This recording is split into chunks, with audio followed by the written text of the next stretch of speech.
கோலி talk Kollywood news.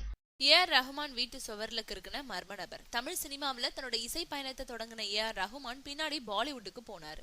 அதே அடுத்து ஹாலிவுட்லயும் கால் பதிச்சாரு. அப்படி அவர் இசையமைச்ச ஸ்லம் டாக் மில்லியனர் படத்துக்காக 2 ஆஸ்கர் விருதுகளை வாங்கினாரு. இதனால ஹாலிவுட் சினிமாவில ரஹ்மானுக்குன்னு ஒரு தனி இடம் கிடைச்சது.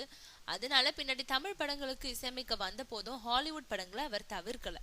அப்பப்போ ஒரு படத்துக்கு இசையமைச்சிட்டு வந்தவர் இப்போ இன்னும் தீவிரமாகிட்டாரு. அதுலயும் என்னோட பிள்ளைகளை ரொம்ப மிஸ் பண்றேன்னு சொன்னவர் இப்போ அமெரிக்காவிலேயே வீடு வாங்கி குடியேறிட்டாரு. இந்த நிலையில சில தினங்களுக்கு முன்னாடி அமெரிக்கால ரஹ்மான் குடியிருக்கும் வீட்டுல யாரோ மர்ம நபர்கள் கருப்பு பெயிண்ட கொண்டு சுவற்றுல கிறுக்கிட்டு போயிட்டாங்களாம்.